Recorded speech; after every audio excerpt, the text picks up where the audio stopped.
Langkah-langkah kecil menyusuri sudut kota, mengurai kecewa jiwa dalam sunyi. Pertanyakan rasa, pertanyakan hati di atas langitku. Assalamualaikum warahmatullahi wabarakatuh. Menanggapi kejadian akhir-akhir ini yang lumayan ramai tentang pengrusakan sesaji di area Gunung Semeru ya. Kalau menurut saya itu luar biasa. Karena hanya dengan konten seperti itu sudah sangat viral, sangat ramai, viewernya sangat banyak. Sedangkan saya itu membuat konten YouTube itu dengan kerja keras editing itu cuma sedikit, cuma sekitar 50 yang mau nonton seperti itu, bahkan yang subscribe cuma 9 orang.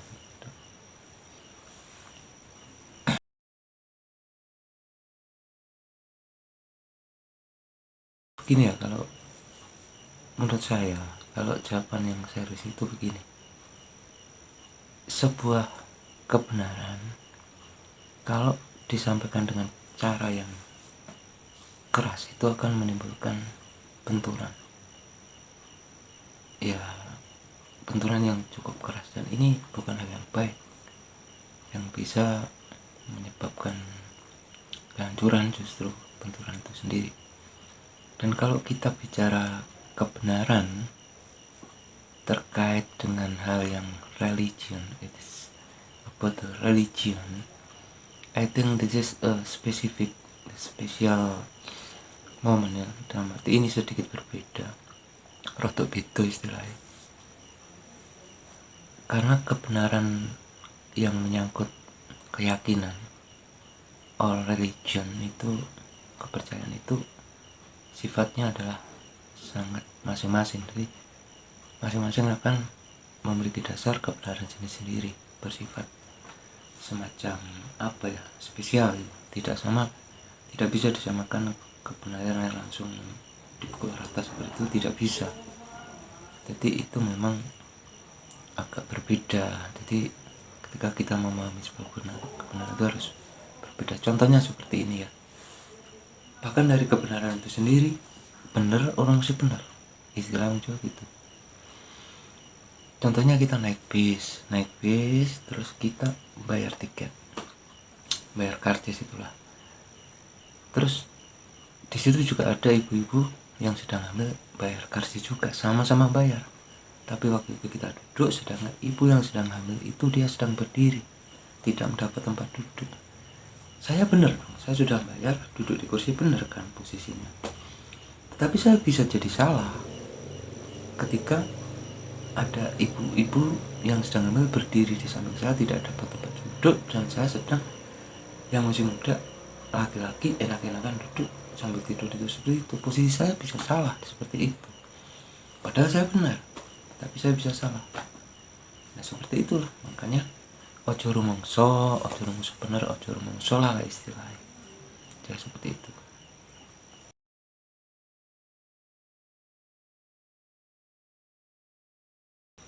Kalau kita bicara sesaji, sajen lah istilahnya, I think this is about the symbolic lah, semacam simbol-simbol pralambang.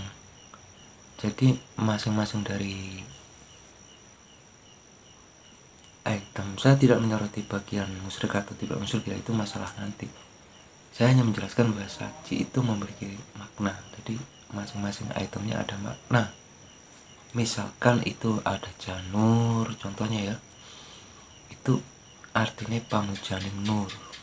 Sedangkan Allah sendiri itu adalah nurun ala nur. Jadi cahaya di atas cahaya, itu orang Jawa dilambangkan dengan janur pamujaning nur, seperti itu. Misalnya tebu, itu ada maknanya antepe kalbu. Jadi mantapnya hati ketika kita memiliki etikat, keinginan atau keyakinan harus diiringi dengan hati yang mantap seperti itu. Ada lagi mungkin cengkir, kencengnya pikir, ada jenang sengkolo, ada bujang kuat. Jadi semuanya itu memiliki perlambang. Jadi kita harus memahami itu sebagai sebuah lambang-lambang yang harus kita ambil sisi positifnya, karena lambang itu dibuat untuk sebuah kebaikan. Jangan asal ketika kita tidak memahami segala sesuatu terus kita membenci begitu saja tanpa ilmu yang memadai.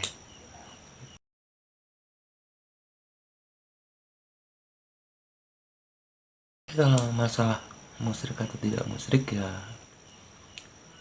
itu begini, ada beberapa sesaji yang memang itu bisa tergolong disebut musyrik atau tidak. Ada yang memang ada, it's different in different time, different place, different situation.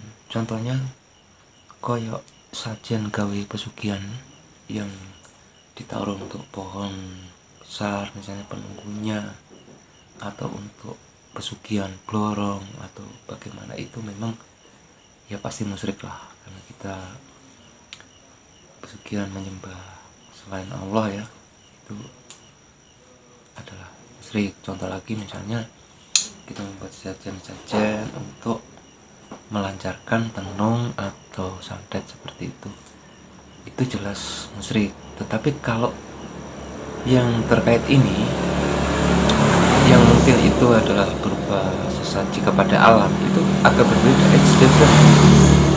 This is a respect about nature, kepada alam itu sendiri. Misalnya sedekah bumi, perawatan desa, sedekah kepada gunung, kepada laut, itu adalah masalah menyatu dengan alam. Dalam arti kalau ilmu Jawa itu disebut hasta brata, dari ada 8 unsur alam: air, bumi, bulan, matahari, ada 8 lah. Jadi ini juga terkait dengan dahyang, dan jangan disalahartikan ya, yang namanya dahyang itu bukan setan, bukan iblis. Dahyang itu adalah orang leluhur, orang yang dituakan pada zaman dulu yang babat alas pertama kali, semacam kepala suku seperti itu. Dia memiliki kebijaksanaan yang tinggi, yang mengayomi masyarakatnya dan mengajarkan kebijaksanaan yang baik. Dan ketika dia meninggal, itu masyarakat masih menghormatinya, menghargainya dengan ziarah, dengan mendatangi petilasannya, ya dengan berbagai untuk mengenang lah semacam kita kepada pahlawan kita lah, misalnya ke makam Bung Karno atau ke makam Gus Dur. Sebenarnya hanya semacam itu. Perbedaannya, kalau orang-orang dulu itu memang membawa makanan-makanan sesaji yang memiliki lambang-lambang yang luar biasa seperti tadi. Sedangkan orang sekarang mungkin agak berbeda ya, hanya yang membawa bunga lah mungkin, kalau yang memaknai keindahan, kecantikan, keharuman seperti itu. Perbedaan seperti itu. Jadi dahyang itu bukan setan, bukan iblis. Jadi jangan sampai salah, kita harus pahami tentang sejarah itu sendiri secara benar.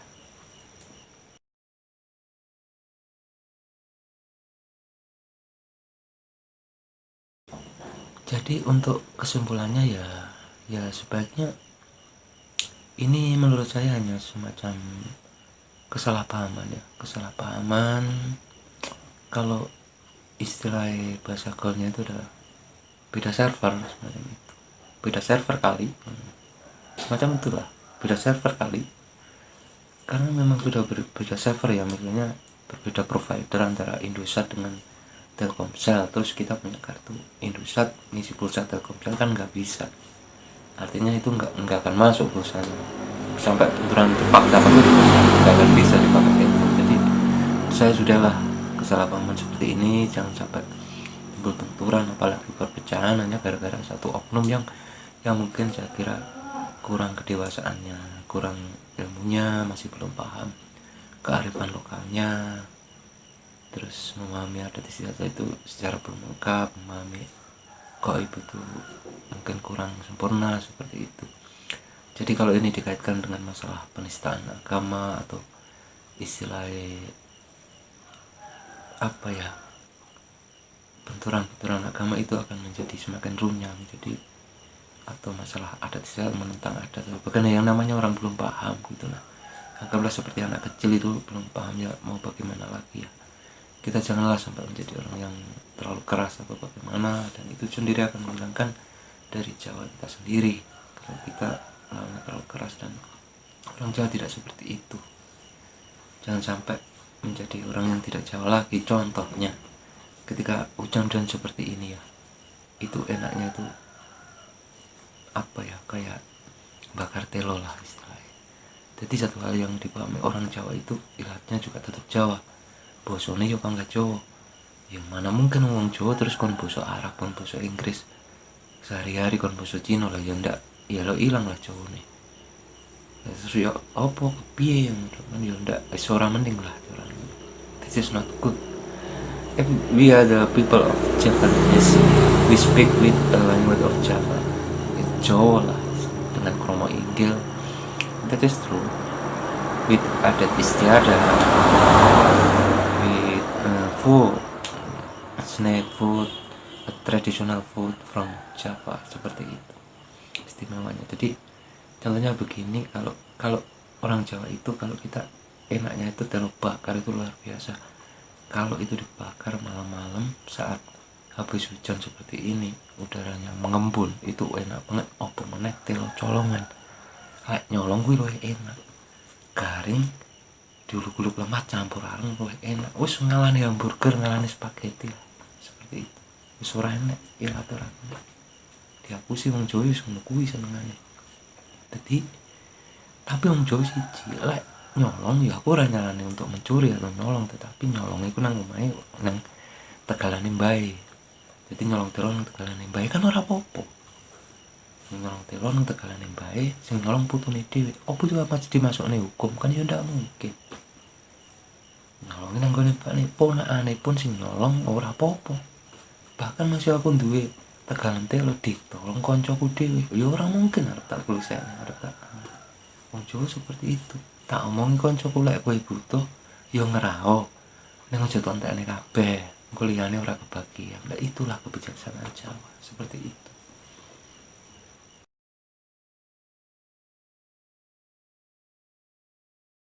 Kalau menurut saya ya jangan terlalu dimasukkan ke dalam pemaksaan religi atau sebagaimana. Contohnya beginilah, memang sih ada clue-clue gejala antara ini apa ya, kebangkitan dari Sabto Palon itu sendiri, dan antara penganut Yesus Bakir dengan Sabto Palon mungkin lagi puncak-puncaknya di tahun kembar seperti ini ya, tahun 2022, yang dua lawan dua itu pasti akan benturan, banyak keseimbangan yang harus ditata. Tetapi intinya seperti ini, kalaupun memang Sabto Palon itu akan bangkit, pertanyaannya satu, apakah Islam akan diusir dari tanah Jawa? Saya rasa tidak. Itu tidak mungkin. Tidaklah mungkin, karena Islam juga membawa kebenaran dari langit, seperti itu. Kalaupun Islam itu yang menang atau yang mengambil alih Jawa ini, apakah kebudayaan Jawa, orang-orang Jawa semuanya harus diusir dan harus dihapuskan? Basa Jawa, makanan Jawa dihilangi kabeh, ada sih dihilangi kabeh? Iya ndak mungkin lah. Terus kita jadi apa? Terus kita masyarakat apa? Jadi wong apa? Seperti itu. Jadi keseimbangan itu dibutuhkan ya dalam tahun kembar ini ya. Kalau menurut saya kesimpulannya seperti itu. That is the twin years. I think it is need a balancing, more powerful about the balancing. Everything is balance. Butuhkan kesabaran, kebijaksanaan yang tepat, seperti itu. Jadi jangan sampai kita kehilangan lah jati diri kita, terus kita menjadi terpecah belah antara satu sama lain hanya gara-gara ulah oknum yang mungkin hanya kesalahpahaman, belum paham ilmunya, belum menyadari tata cara yang baik, sehingga terjadilah ramai seperti ini. Ya lumayan juga sih kalau secara YouTube itu sih sukses kalau menurut saya. Viewernya pasti banyak seperti itu. Ya sayangnya harus dikejar-kejar polisi, menjadi viral, harus jadi buron polisi. Apakah kalau kita pengen viral di YouTube harus dikejar polisi, harus dimaki-maki oleh wong sak Jawa? Ya ndak lah.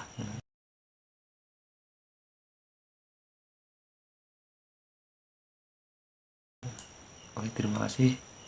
Mudah-mudahan itu bisa menjadi sebuah masukan, sebuah inspirasi yang baik, bahwa barangkali sebuah kesabaran itu harus diluruskan, tidak harus dijadikan kemarahan, tidak harus dijadikan benturan yang lebih atau diperluas seperti apa yang menjadi pertentangan. Itu bukanlah yang baik. Diselesaikan secara baik, kesalahpahaman ini diluruskan dengan baik. Semoga saja kita tetap bisa bersatu untuk Indonesia, semuanya untuk Nusantara. Terima kasih. Wassalamualaikum warahmatullahi wabarakatuh. Bila memang banyak yang belum tersampaikan, kenapa memilih sepi dalam api? Biar ku terangkan, biar ku silaukan, menjadi cahaya